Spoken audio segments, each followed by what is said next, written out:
Hello, ladies, and one gentleman whose name shall not be mentioned because he is an evil, slobular baboon. I'm content with that. I shall remain mysterious, spooky, and unknowable. I would also remain reticent, but I'm afraid that would complicate matters unnecessarily. I would agree. No need to be reticent and mysterious. That's repetitive. We are Adventuresome Reviews Today, reviewing and getting interrupted by... A Sea of Broken Glass. Is it broken glass or shattered glass? It's broken glass. I thought it was shattered glass too, because that's just kind of how words go together most of the time, but it's broken glass. Yeah. Which has a lot less impact than shattered. Yes, there's fewer pieces. Yeah, like a broken glass might just have like a little crack running through it. Yeah, that's all it is. It's a book about a broken glass, and it's just a wine glass, and there's a crack along the rim. You can barely see it, and you just spend 300 plus pages reading about the various cracks, and it's absolutely scintillating. I nearly died 3 times from the suspense. Anyway, I believe you have a synopsis to regale us with. The other is Sonia and Black, though, so the marginally pertinent information. The author doesn't matter. Okay, if that's all you think. Secrets have a price. After enduring weeks of torture and being convicted of witchery, Riss escapes, only to discover the darkness and the lady are hunting her. They need the magic that sings within her.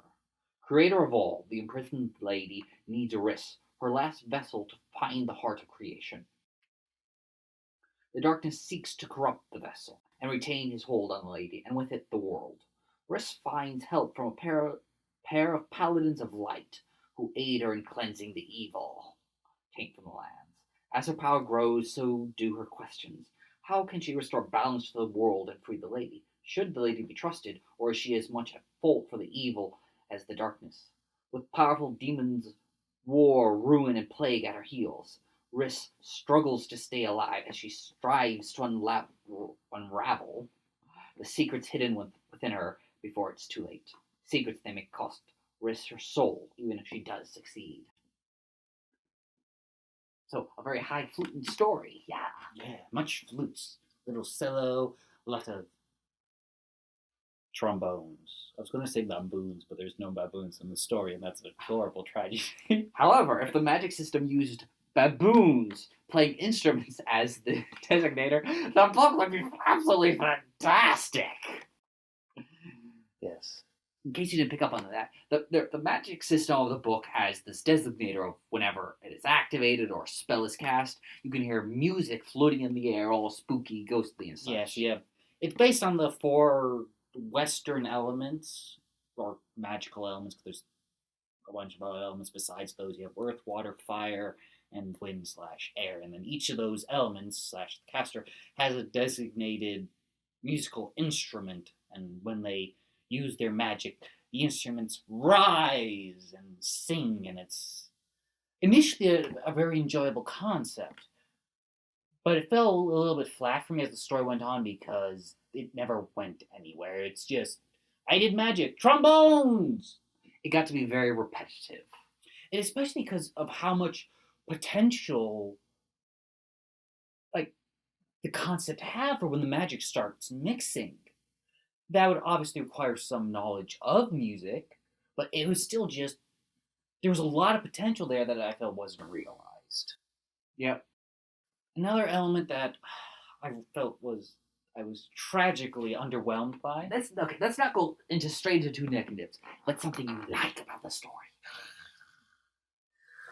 Because then I get to do a negative and I get to force you to think of something nice again. And then I get to come up with something negative and force you to think of something nice again. Something I like about the book was this negative that gives me something to talk about. Oh, I see how it is. I'm trying to think of something I liked, and there was stuff I liked. It was just, I felt the prose was relatively strong. I felt it was decent. It was not just the telling, it was a little bit inert is what I'm going to say. It very rarely felt hugely energetic. The action scenes in particular are good examples. The action scenes often felt impotent to me. It was like, she threw fire, or great and terrible rage filled her, and she was like, I am going to kill you. You will try. I will kill you. Die. Rah. She threw fire in a rage. So it just felt a little bit, not soft on the action scenes, but again, impotent. There was no real weight behind any of the action that took place. I'd chalk it up more to a general lack of movement in the action more than lack of weight. Because a lot of the things that were happening in this in these action sequences were of importance and frequently threatening. But a lot of the times it was just one character, not a lot of the times, but frequently you had one character shooting a gun and killing one of the little evil beasties, or just standing still shooting flames of doom. Or fire on their swords slashing was, I am Jedi. Whoosh, in medieval. Except it's not medieval, it's flintlock fantasy. Which I was also a little bit underwhelmed by. I hear flintlock fantasy, I was like, cool, we're going to get something that's not medieval. I'm going to get excited. And then the flintlock turned, I have a gun and we ride a train once. I'm like, no. I wanted more. To be fair, it's kind of hard to truly embrace flintlock. You say that, but then there's that other book where they use their magic to turn bullets and to change the arrows, and they snort powder, and it's like, you go from that to this, which does nothing with the concept. What's the name of the book? The Gunpowder Mage. Gunpowder. That does so much more with the concept of magic in a gun sort of. At the same 1800s. time, though, they were able to embrace the 1800s a lot more because they were the Gunpowder Mage, the second book we're talking about here, dealt with armies, which is where a large part of the flintlock fantasy comes in, and just history is it's two armies lining up and shooting at each other. Yes, but it still shows that there's potential to really delve into that concept. And it goes beyond just the concept. That's an entire period piece that doesn't get touched on. We don't explore the period at all besides guns. They ride horses for most of the time. They visit a mine, which is obviously relevant in that period, but it's just a mine you find in... There's been mines for centuries before gunpowder. And so it's just... There wasn't enough in it to really make me feel like I was in an 1800s book. I'd agree with you. It is. Something I actually really, really enjoyed about the story, though, is about halfway through, the characters find themselves delving into the Deadlands, the Badlands, the Evil Lands, and murder. I actually felt the book handled this exceptionally well. Yes, it's a little spoilerish, but I will embark on it.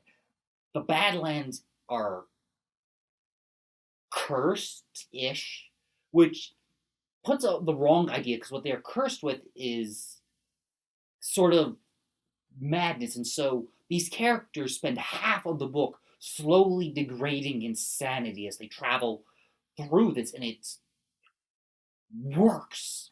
And it worked thoroughly enjoyed because you have these two. Okay, so you have the main female Riss, and then you have her two paladin bodyguards, and both paladin bodyguards are incredibly decent characters, but they both have their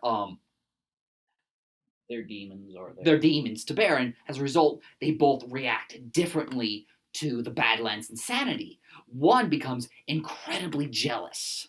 He starts imagining a relationship between the second paladin and the girl, and he gets incredibly jealous, and it actually devolves into dangerous territory where it's like there's this hanging threat that he is going to kill one, if not both Riss and the second paladin. Whereas the second paladin starts hallucinating. And it's not just these minor hallucinations. Oh, there's a demon over there, run away, hide in the ground. No, it's like he starts imagining the first paladin as being an enemy from his past. And Riss, he starts imagining her as his murdered sister. And it works fantastically. Yeah, I agree. This is one of those books, just straight up, I found a little lackluster almost the entire the way through. Because both the characters themselves, and they suffer a little bit from the telling, but even the characters, they never really came alive for me. Like, they serve their purpose, but the main problem with the story is that it progresses at a breakneck pace.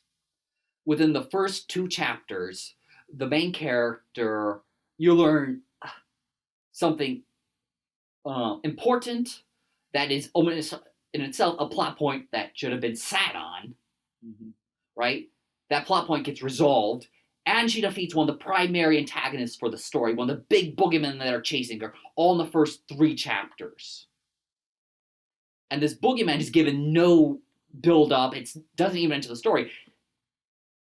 And this kind of breakneck pace continues throughout the story until you get to the Badlands, which is where the story actually becomes really enjoyable because the author slows down to build up the insanity of the Badlands. And have the characters properly interact. It's just, again, back for me is like, I'm trying to just dodge spoilers. Not really dodge spoilers, but think about why the characters fell a little flat to me. Because not like they're deprived of history or characteristics, but it does. I actually thought about this, and I know the reason, and it's because the author says, here you go. Here is the interesting detail about the character, and it's a little platter. Characters are interesting because of how they interact with each other, right? So frequently, the author would have a character think about this important detail of their past. So paladin number 2, Aaron. Is Aaron his name? I can't remember. Okay. Paladin Aaron may or may not be his name, so disclaimer. You learn about his past trauma because he thinks, I cannot let what happened to my sister happen to Riss. And then, rather than leaving it there, which would have been fine but a little bit weak, the author then explains and gives you the entirety of his history with Riss in this 2-paragraph sentence. It takes any and all weight out of this plot point. Characters don't interact with the story. Or with each other. Not in any meaningful way where there's conflict between one or the other or just revelation or anything. Yeah. But, of course, all that actually changes when you get to the Badlands, which is why we keep just celebrating that battle, because they start interacting. You get into a decent storyline behind an explanation of Aaron's death of Aaron's sister. And so you kind of have this thing of where the author gives you information that could have been sat upon, built into the story, and kind of had this entire arc behind it. The author just straight up gives it to you, stealing any potential narrative enjoyability from this. What's another reason that lends to the feeling of breakneck pace. Yeah. There also feels like an element of the first half of the book doesn't really have a narrative. And while it does have a narrative, they're running away, but they're not doing anything other than running away. Yes, but no, because it feels like the characters do have a goal. They're running to this stronghold, right, where a gathering of paladins is taking place. However, that stronghold is a distant thing that's only mentioned in name, so the goal to reach there is a very distant thing as well. There's no character waiting in the fortress, stronghold, waiting for them to get there. It's a distant goal with no impact upon the story beyond a general direction. Yeah, I think that's probably a good way to, is that, again, you have the story, but then you have the plot, and they're not building together through the first half either. Well, once again, that changes after you get to the Deadlands, because that's all of a sudden where she has a goal, and it's this actually very conflictory goal. Yeah. Because what's a very important detail about the fact is, as stated in the synopsis, she must sally out to find the heart of creation. What's not revealed, but of integral importance to the story, is that she has had 3 predecessors that have all failed and gone mad seeking this goal. And so you have our two paladins who are like, we really don't think this is a good idea. And so this is part of the interactions and between characters that really gets going in the Badlands, once again leading to this general uplifting of the second half of the story. Like, the second half of the story is fantastic, especially in comparison to the first half. Yeah. And in part, another reason for that is that the second half of the story, the madness, is an antagonist that, while incorporeal and insentient, is an antagonist that exudes real threat, that the reader can grasp and see being dangerous, whereas the antagonists in the first half are a bunch of mobs and random lieutenants appearing up out of nowhere that have no history and no quote-unquote credibility for being dangerous, other than the author saying, these guys are dark and evil, rawr. Fear them. To some extent, because, okay, good. You have the organization of paladins, and there's a rot within this organization of paladins. To some extent, a character you never meet, but you know is at the center of this rot, has more threat than either the darkness or the various members of darkness's minions. In part because he's winning. Right, and so, but once again, this is once again brought to the fore and just really starts affecting the story. This distant character you never even meet or interact with really starts actively affecting the story and putting up hurdles in Riss's path. We've completely celebrated the darkest side of the little twins, but something that this author, that the reason that madness comes across so well is that there is no visual trigger, audio, or anything like that telling you, oh, there's madness going down. All that happens is, as you're looking through the eyes of one of the paladins, he starts overreacting. And then, as the story progresses, it gets worse and worse, and he has this broken record in his mind. And there is no solution. There is no visual impact telling you that this is going on. It just happens. And more, one of the best parts about that, there's no relief. That was the cool part for me, because like this, you don't like what the characters are doing while they're corrupted by the madness. You know it's the madness. I think you know that they're not being themselves, but there's no stop to it, so you're just stuck watching the train wreck, powerless, and there's no relief as it edges and crawls forward, and you then gain an aspect of that exhaustion because you're watching it happen, and that was the cool part for me. Yeah. A lot of times you'll have this, because they're running around with a Messiah type character. Not necessarily Messiah, but the prophesied one, but really low-key prophesied. Not prophesied, more of just chosen. A lot of times you'd have this chosen character, and they'd have the ability to cure this madness or alleviate it. She's as affected as the other two. Although to a slightly lesser degree, to a dramatically lesser degree, but she is as helpless as the other two.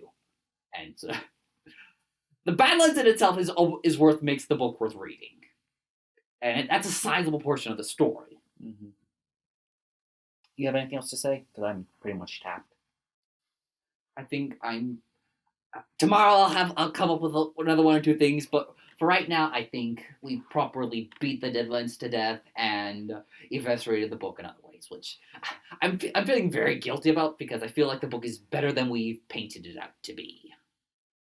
Very little of it is actively bad. It's just good, but nothing more and nothing less. I would have given it 3, maybe 3.5 stars. 3.5 stars. Everything else is 3, maybe 3.5 on a good day. I would have given the Badlands 4 and the rest of the book 3. Enjoyable, but nothing spectacular or particularly memorable. Which sounds like a condemnation, which it is not. But that aside, au revoir, goodbye, I depart. See you all eventually some other time when we record again. I'm planning on having him assassinated, though, so don't expect him. That'll keep me down for a week. Well, that's maybe 2 of you donuts. Well, I finally figured out his weakness. Fare thee well, our future friends.